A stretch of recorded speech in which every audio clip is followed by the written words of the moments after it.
Welcome. My name is Tennyson E. Stead. I'm the creator of Jump Rangers. I'm a screenwriter and game developer in Los Angeles, film executive, among other things. And this is you know, the weekly chat session where we sit down and talk as a community and discuss important issues. At some point, this chat session is going to transition into a little less of a heady, more kid-friendly affair because it's important to talk to the audience. But right now, the people who are playing this game are mostly grown-ups. So we're going to be talking about some grown-up issues while we kind of have the room. And today, we're going to talk about cultural responsibility. I don't know if anybody knows this part of my story, but back in 2013, working on a set, helping a friend, I was hit in the head with a sword. I suffered a severe traumatic brain injury. I couldn't always walk for the next, longer than half a decade, 6 or 7 years. I couldn't walk reliably. I couldn't speak reliably. I had all kinds of tremors. I was very obviously disabled. And there were a lot of sides to that experience. Um, I learned a lot about institutional ableism, a lot. Um, but for about the first year, I was pretty sure I was going to have a stroke. So I was a little bit worried in the short term about making the most of my life and making sure that I took advantage of the time that I had to help my theater and film communities in all the ways that I had sort of planned it to over a much longer career. And while I realized that there was a good chance nobody was going to read it, I took that moment to sit down and write everything that I knew about entertainment. And whether that's building success in entertainment or building craft in entertainment or whatever the case may be, I wrote it all down in about 200 Facebook articles, probably about 1,000 pages altogether. And patterns grew out of that process. Certain themes kept reemerging. And over the course of the next 10 years of my career, those themes have become kind of the pillars of how I define success and what I'm working towards. And one of those themes, hey there, we have somebody on stream. Could be It Be Looney, might not be. We'll find out. One of those themes turned out to be a working definition of culture. It turns out that, yeah, it's It Be Looney. Good morning, It Be Looney. So, culture, it turns out, has a very specific and pretty tangible definition. Culture is we're talking about culture and cultural accountability and what our job is as entertainers. That's what we're talking about. I already made coffee. Thank you very much. Thank you for asking. This is my coffee. So, um, culture is the sum total of the experiences that we can, as people, as citizens, or participants in our society, choose to have in common. Okay? And that's an important word, choose. Because if we're forced to have an experience in common, it doesn't necessarily bind us together. It doesn't necessarily teach us very much about each other. If we're forced into a system of oppression, there's a high likelihood that we're going to take advantage of one another in order to get on top. Okay? If we live in the same city and it's a rough city, one of us might stab the other for basic resources. That's how society works. But if we choose to have an experience in common, it humanizes us to one another and it tells us things about each other. And this is the important part. It tells us what we can expect from one another on certain levels. Okay? If we've read a certain book or we keep reading a certain author, then the idea is that author is interested in exploring are ideas we can expect one another to understand and relate to. If we choose to pursue a certain religion, then the basic tenets of that religion are things we can basically expect one another to understand. Maybe not in the same way, but we can have a conversation about it and we can use that shorthand, that language, to pursue other goals. If we studied a specific discipline in college, something particularly challenging, or if we're into the same sport, then we start making assumptions about one another based on that shared experience. Okay? And those assumptions serve as the foundation for future communication. Right? If a bunch of people are interested in a sport, then they can basically understand teamwork. They can basically understand human achievement. They can basically understand the need for practice. Those foundational concepts are things they can trust one another on a very basic level to agree with, or at least to have opinions about, right? And they can use that assumption, that common ground, to challenge one another to pursue goals together. Because they all understand those things, they can do things together that rely on those basic principles, right? You can build a sports team, or you can pursue some other goal that takes a lot of practice, that requires a combination of individual achievement and teamwork, because these people get it, right? This is why a lot of sales forces come from sports fans, right? Because they rely on similar concepts, or they use those concepts in order to achieve their goals. Our culture is the full body of stuff that we can choose to have in common. And the strength of our culture, the quality of the things that we have available to have in common and that we're choosing to have in common, determine the strength of our endeavors as a society. And this is where our responsibility comes in, because when we make something, say you make a movie, you're putting a bunch of people in a dark room, they're going to come out with that thing in common. They chose to have that experience, they're going to come out with that shared connection, that shared vocabulary. You want that vocabulary to be rich and loaded so that they can go do things together. If there's not a lot to that experience, if they're not challenged, if they're not seeking to better themselves in some way by having this experience, then they can't seek to better themselves as a group. We have to build a culture that creates a strong information bridge between people, so that those bridges can bear the load of all the things that we need to be doing as a society. Now, something that I talk a lot about with, you know, people like screenwriting mentees and people who are sort of talking to me about the ethics of show business, is that when I was growing up, we kind of expected as dorks that the bottom of our cultural barrel was sports. But as we've discussed, there's some value there, right?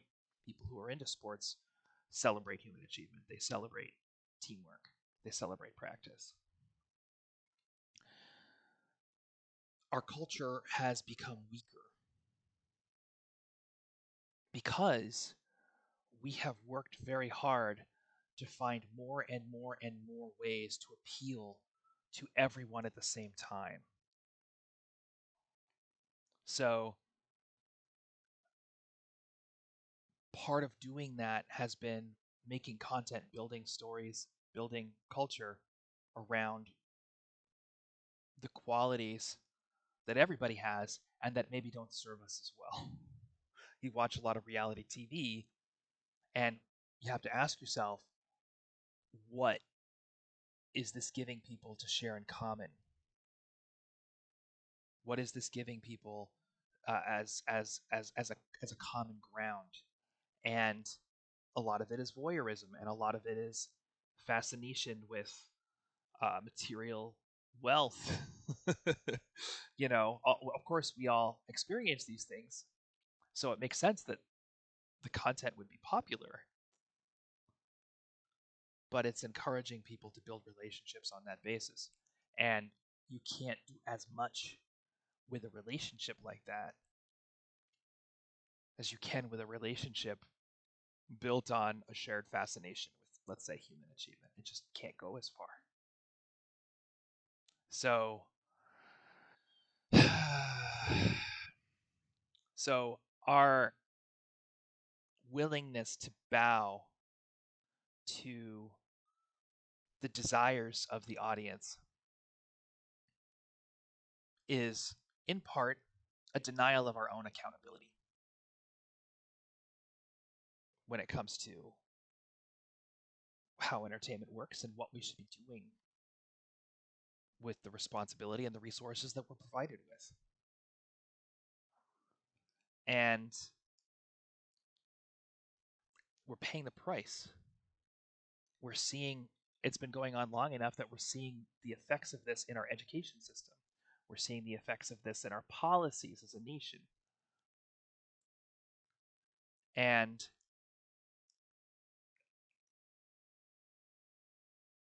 community is built on culture, but society itself is built on culture.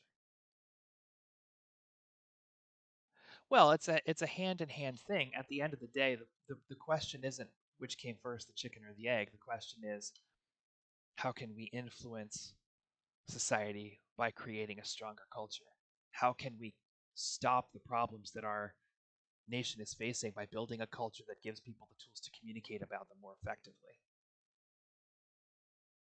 And expecting more from ourselves is really the answer to that, relying on our craft and our community, as we've discussed, and building things of excellence, and also building things that um, are proud and aggressive the in the ambition of our undertakings, building things that are uh, challenging to ourselves and to our audience, as opposed to things that are easy to make and easy to sell. Puts us in a position where we are creating audiences, creating communities of people who have complex things in common and who have things in common that encourage one another to raise the bar on their own expectations of themselves because of what they see in other people. Giving audiences the opportunity to look up to one another instead of looking down at one another, I think, is the key. And I plug in my mic and make sure it's working. So that's what I aspire to in my own work. That's a big part of the reason why Jump Rangers is something that I've focused on at the exclusion of my own kind of filmmaking and screenwriting activities. Thank you. Thank you. It's it's because I think that as a medium, Jump Rangers and yes, the tabletop role playing games and everything else that I plan to do with the property puts the kids who engage this material, and the adults too, in a position where they are encouraged to do things that they're proud of, and where they're encouraged to look at other people in a way that inspires them to do better themselves. And I don't know that I get that as directly from many of the other stuff that I'm working on. I think that this is one of the powers of genre storytelling and superhero storytelling anyway. And I also think from mids Yeah, absolutely. Absolutely. You know. I thought we were speaking in shorthand.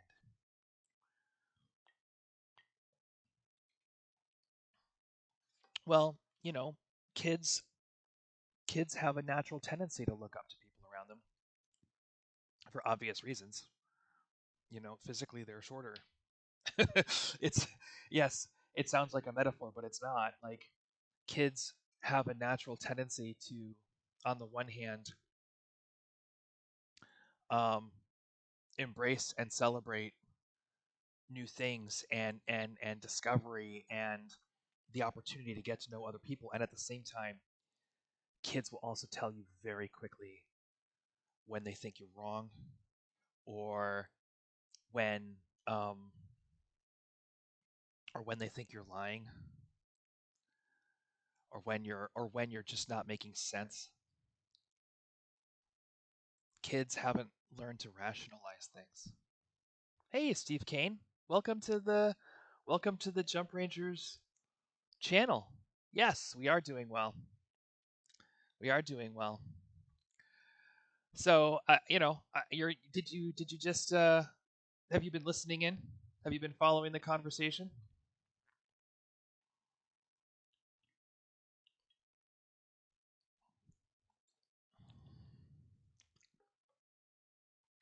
Are you up on the talk of the day?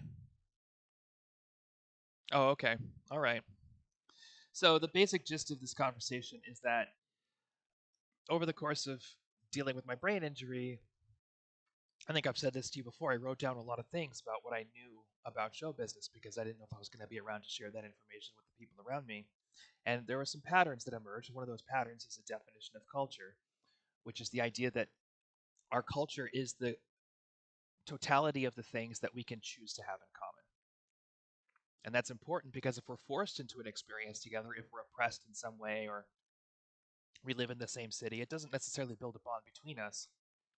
But if we read the same book, or we are interested in genre television, or if we pursue the same religion, or if we study the same stuff in college or anything along those lines, if we choose to have an experience that's similar then or the same, then we wind up having a shared vocabulary through that experience, and we also have shared expectations of one another. If we enjoy the same sport, that I know you appreciate teamwork. I know you appreciate human achievement. I know you understand the concept of practice. These are things I can trust you to get on some level. And knowing that you get these things, I can trust you with other information that's dependent on that. So, as a result, our culture and the institutions that we participate in our culture, they form a bridge between us that you can push other information along. And in this way, culture becomes the foundation of really, all of society's undertakings, right? Something I'm always saying is you can't cure cancer without Star Trek. Having managed a neuroscience lab, neuroscientists don't know how to talk to each other. Absolutely true. Absolutely true. And it's because of the things that we choose to have in common that gives us that opportunity to connect. And as a result, the things we create for our culture form the strength of our society. They form the ability for people to communicate on a higher level between each other. The quality of the communication bridges that we're building as content creators becomes very important, and it has a profound amount of influence. And what I was just saying, well, that's true. That's true. And if you can, and in that same sense, the same thing is true for groups of people, right? That's true for one person. But if a group of people don't have the ability to understand something together, then they can't work together to accomplish that goal. And giving people that group mind is what culture does. So, so ultimately, what I was just saying with Ippy Looney is we need to be creating things. Good morning, Ippy Looney's here. We need to be creating things that give us the opportunity to look up to one another as opposed to encouraging us to look down at one another. And that's a big part of what's driven my own work. And I was just getting into the idea that, part of the reason why I'm making Jump Rangers is because um, of all the things that I've worked on, I think it gives me the best opportunity to provide other people with a chance to see the best in one another and to encourage one another to better themselves and to challenge one another to take action in their lives and to respect one another. It covers a lot of ground. And to play. A shared adults forget to play, Ipiluni says, and it's true.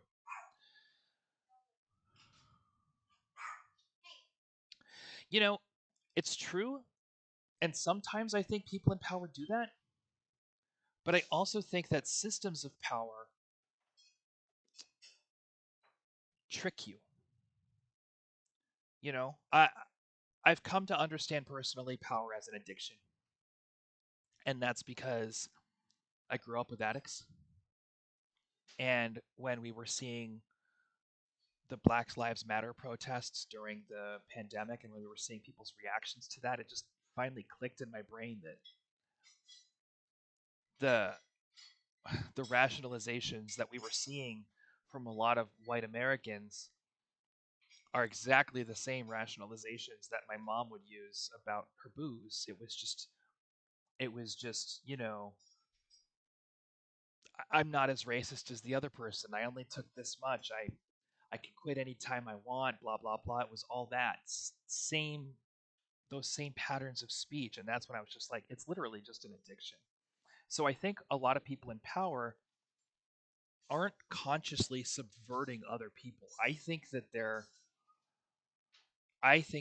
are reacting to their addiction. I think that they are trying to protect their access to the fix that makes them feel normal. And I think that they have rationalized away all the harm that they do in doing so.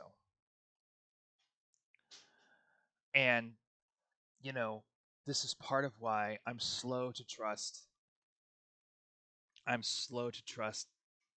political leaders is because I think a lot of people who want to do a lot of good things are all you can't you can't change this system if you're already addicted. That's exactly right. That's exactly right.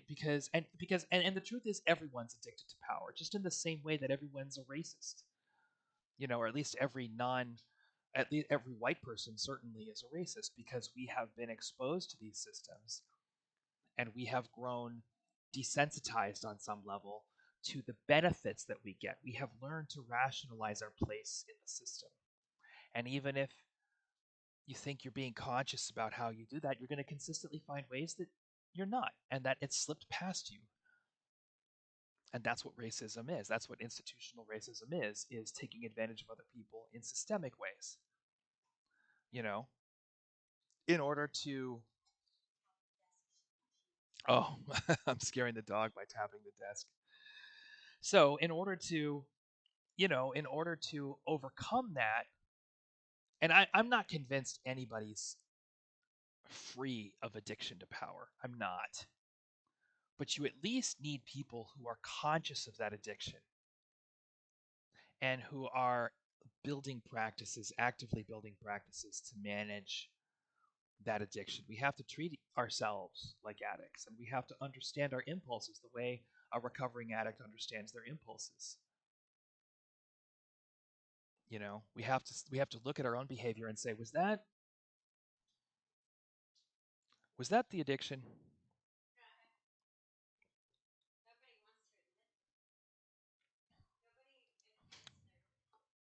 Ippy Looney says nobody admits they're addicted. Nobody wants to admit they're addicted. That's true. That's exactly true. That's exactly true. as much as people, Steve says, as much as people want to deny it, white privilege is a very real thing, and if you are white, then you have benefited from it, and that's a fact. It and and AP Looney says even if you're white passing, there's a privilege that comes with that. There's privilege all over the place. There's privilege with maleness. There's privilege with being Christian in this particular part of the world. There's privilege with being able-bodied. There's privilege with having an invisible disability over over a visible disability. Maybe I said that wrong, but you understand what I'm saying. There's privilege to there's all kinds of corners in our society where some people are favored over others, and those favoritisms can change depending on where you are in society and what the rules are. But at the end of the day,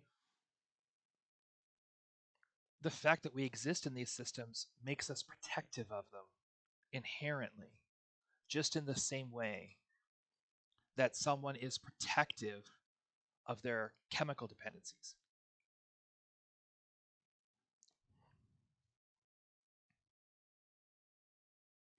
Sure, well, myself as well, especially now that I'm no longer obviously crippled. It's it's it's a different world. I when I got hit in the head with that sword, the very next day, people were treating me like a completely different person. It is as though I walked through an invisible wall that locked behind me. And it's shocking. And the interesting thing that I find is I can share my experiences as a disabled person, and other people who experience extreme lack of privilege are shocked.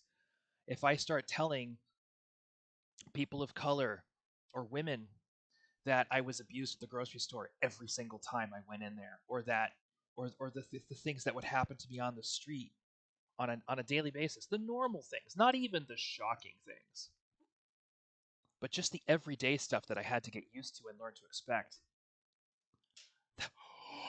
Like pearls, clutching pearls instantly, and it's like you already know not to clutch your pearls. You know this. You and I always tell them, you could tell me a story right now that I'm sure you know would shock me, that I have never heard before. You probably have something from today that you could tell me that would shake me to my core.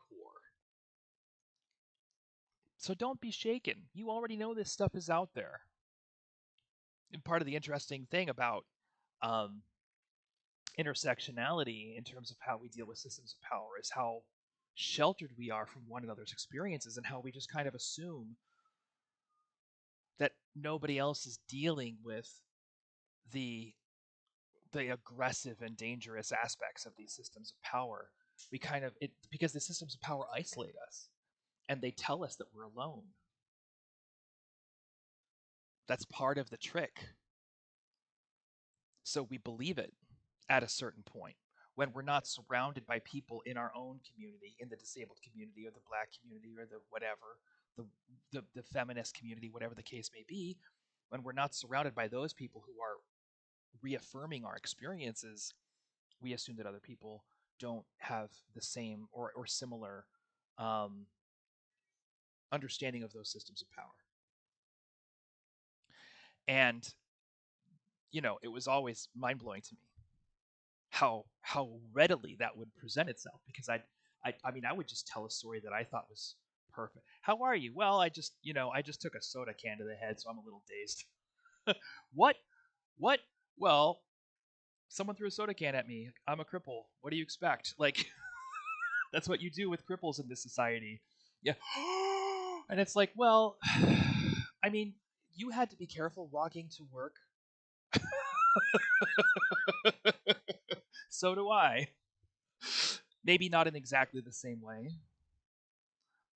and maybe not to the same degree or whatever. There's all kinds of sliders on that soundboard of shit. But it's the same forces at work, you know.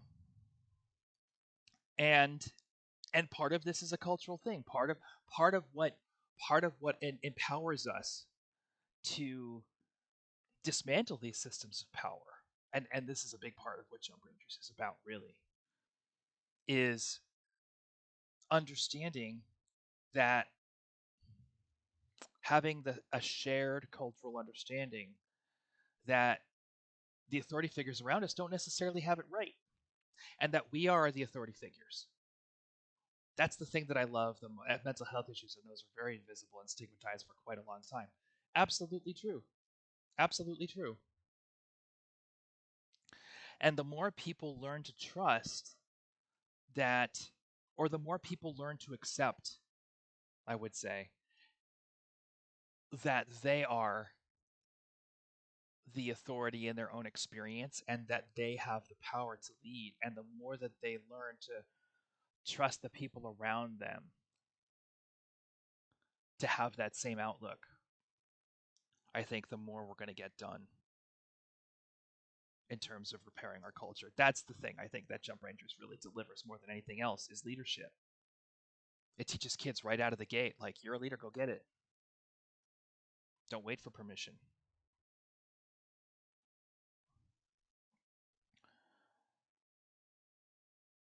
Absolutely. Absolutely.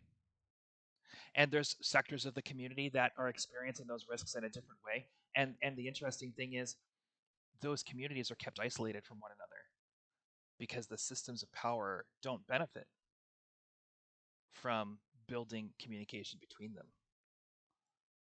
So, as a result,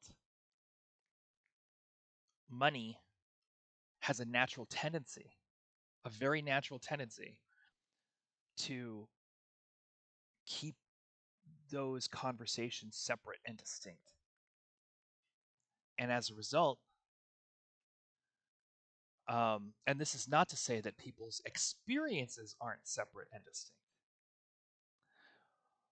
but in a lot of cases, the systems of power that are leading to those experiences have more unifying principles. So I'm not saying that the black experience and the disabled experience are the same experience. They're not. But you are dealing with institutions,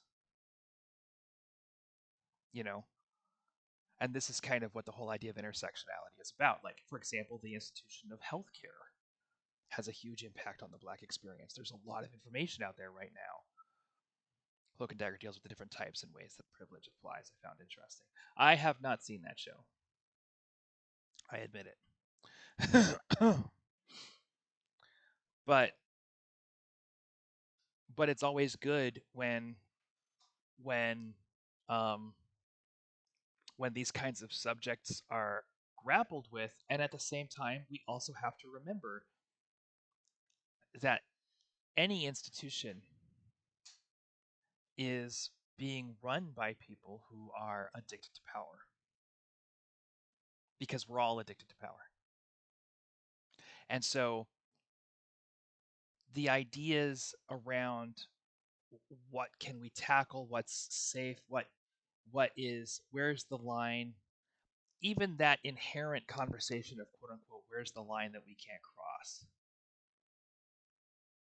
is kind of a backwards conversation to have. It's not about violating cultural norms. That's not the issue. The issue is, are we treating our audience with respect? And are we breaking any contracts with them? It would be absolutely inappropriate to the most profound degree to have sexual content or realistic violence in Jump Rangers. It's not appropriate. It's supposed to be play. Poor white female seeing them confront them with each other. There you go. You know? And that's interesting. It's good. And at the same time, we also have to understand that anyone who's running a publicly traded company for sure is going to have a lot of filters when it comes to the level of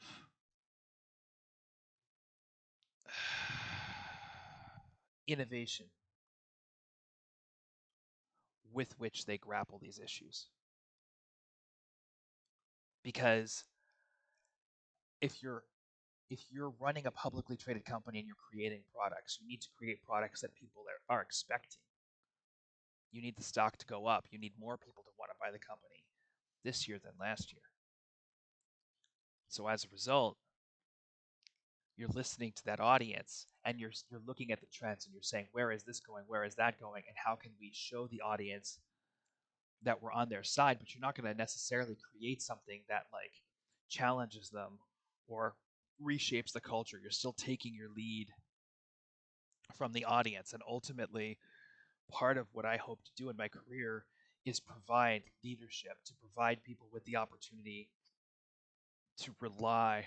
Yeah, that's that might be that might be good. That might have something to do with it, you know.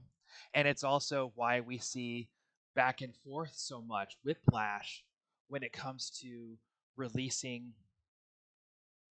diverse content and then pulling back, releasing diverse content, pulling back.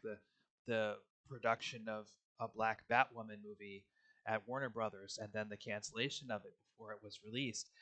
But even that, I mean, it's not to me, it's not very controversial to release a Batwoman movie starring a black woman. It's still at the end of the day a story about vigilantism against the criminal underworld, which is in and of itself a much more complicated issue than Reaganism makes it out to be. Yeah.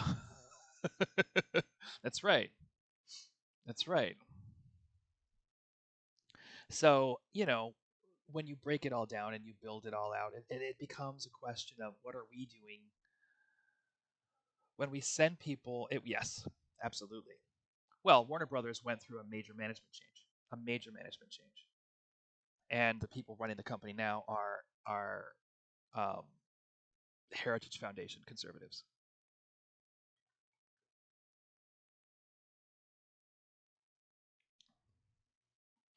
So very much um, aligned with the values of Trumpism, even if they're not necessarily. I don't know to what degree they're convinced that Trump is the way that they're going to accomplish those goals, but it's the same goals. And you know, it's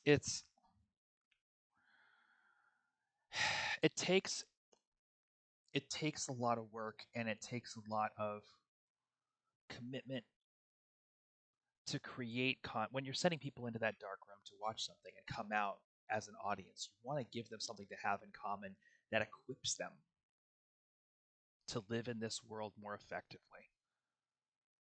Held a message for reasons bullying. How to spell the idiot's name? It's probably one of the worst things to happen to Warner Brothers. Oh, I see. Well, even that is symptomatic. Warner Brothers has been bought and sold so many times over the last 6 or 7 years that there really can't be much of a strategic plan in place. So I think that what they're doing is just like looking for a fast, easy brand to get hold of so that they can keep the stock going up, even though the management of the company keeps changing because the company keeps getting bought and sold. I think at a certain point they just said, let's do counter programming to Disney and go and see where it takes us. And I don't know I mean, you got to wonder. There's been a lot of people getting on board at DC that I think the geek community loves and respects. And you have to wonder what those relationships are like and to what degree people like James Gunn are caught up in all that. I have no idea. It's scary, you know, very scary to me. But Warner Brothers is not the problem. Warner Brothers is a symptom. The problem is that I think to some degree everyone in the entertainment industry is kind of chasing the audience instead of leading the audience. And if anybody's not, it's if any of the major studios are not doing that, it's Disney. Um, but that's you know, we'll see how long that lasts. It's been shakier and shakier and shakier as time goes on, and as they get bigger and bigger and bigger, it becomes more of a risk not to chase that audience instead of providing them with things that you think they're going to respond to and taking that stand. It's hard, you know. And I think that it's going to be on the heads of independent content creators and and not necessarily independent filmmakers, because I think the system is pretty exclusive to independent film right now. It's a lot more challenging to make an independent movie than it was in 2005, for sure. And it was harder in 2005 than it was in the 90s. Um, but on the other hand, we're in a culture now. One of the issues, a lot of criticism comes with from within rather than without making it. Yeah, a lot of the criticism comes from within rather than without, making it hard to refute. The criticism of people with the criticism of individual people with mental health issues. Do you mean, or do you mean the criticism of the media?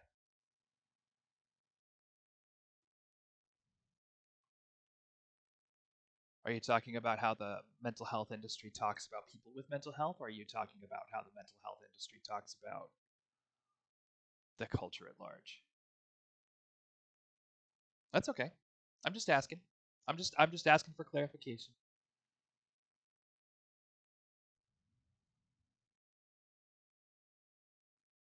No need to worry.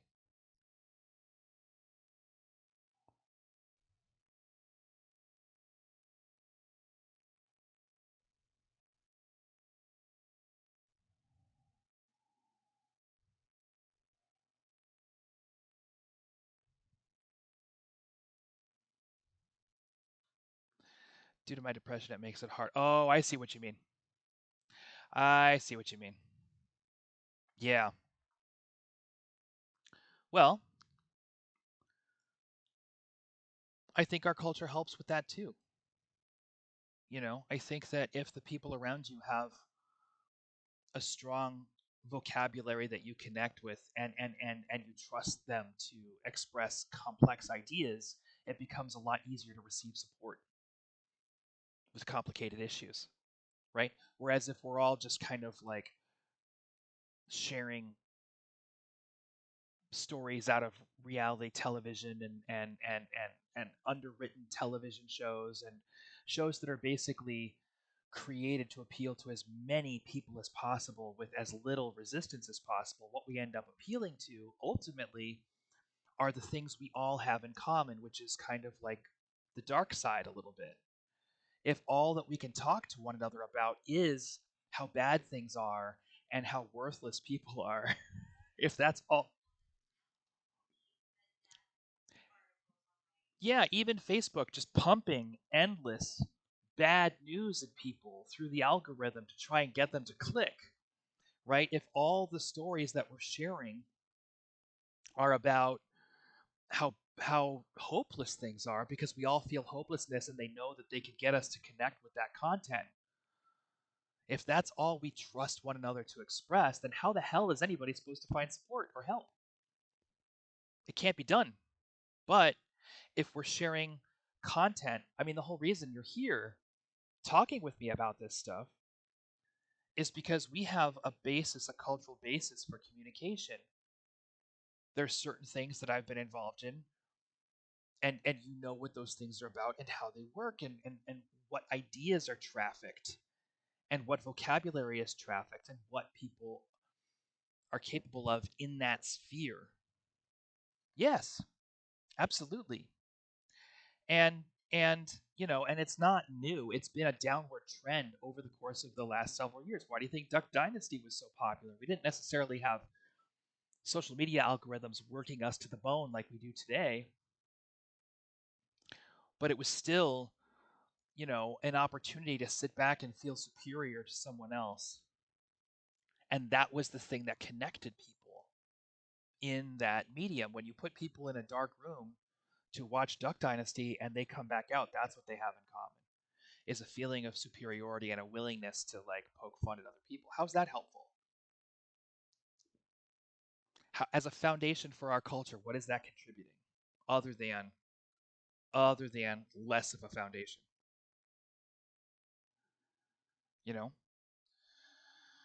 people got excited about the Super Bowl. I am not excited about the Super Bowl, but like I said, sports, if there's a bunch of people sitting there watching the game, it's because they have an interest in human achievement, in the value of practice and conditioning.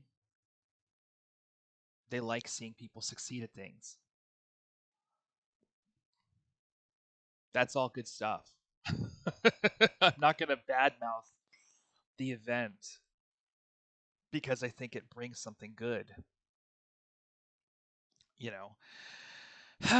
And that's really, I think, what we need to tackle. That's what we have to fix about our culture is the the shared the shared understanding of what life is about. Like I said, enjoying the Super Bowl. I I don't know what Superb Owlbear is. I literally worked all day yesterday. So I missed the whole thing. Every so often, Ippy Looney would pop up and tell me what's going on. I did see just with Taylor Swift, but no, I missed all the memes. I missed all the stuff. I just I just trucked on. What is the superb owl? Is it a I don't know what the superb owl is. Is it just an owl?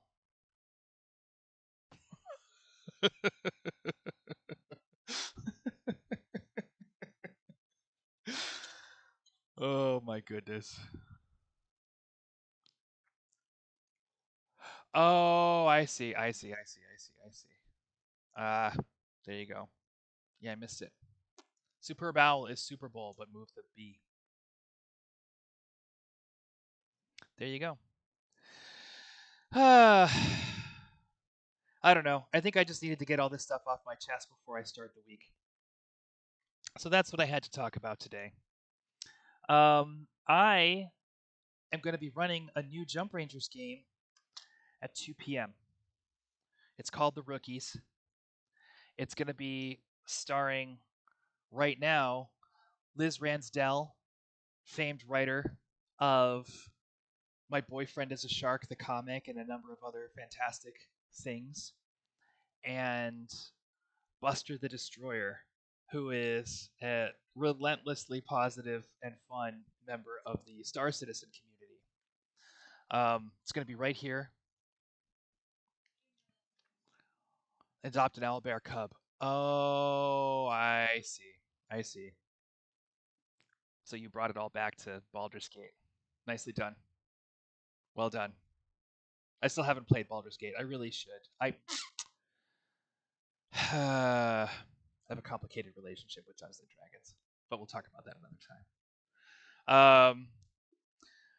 So if anybody wants to tune in here at 2 p.m. Pacific to watch the rookies, I invite you. We're going to do a session 0 um, and talk through character creation and explore the world of Jump Rangers. And I think it's going to be fun. And that'll start us off this week. I'm trying to think if there's anything else. Thank you for joining me, Steve. I appreciate it. It was good to hear from you. Larian personally is there one of the few game devs I trust. Yeah. Yep. I know. You've spoken very highly of them. I still haven't played the game. I will. I will get around to it. I don't feel a lot of urgency towards it, that's all. And plus, as you know, I'm very wrapped up in Star Citizen. It's going to be hard to get me to turn on a video game that's not Star Citizen for the next several years. I That's exactly right. That's exactly right. That's exactly right. Um, with that, I think it's time for me to log off. Thank you again. Thank you for watching, everybody. It's time for nachos. Anybody who wants to join us at 2 p.m., please do. Don't be a stranger, Ranger.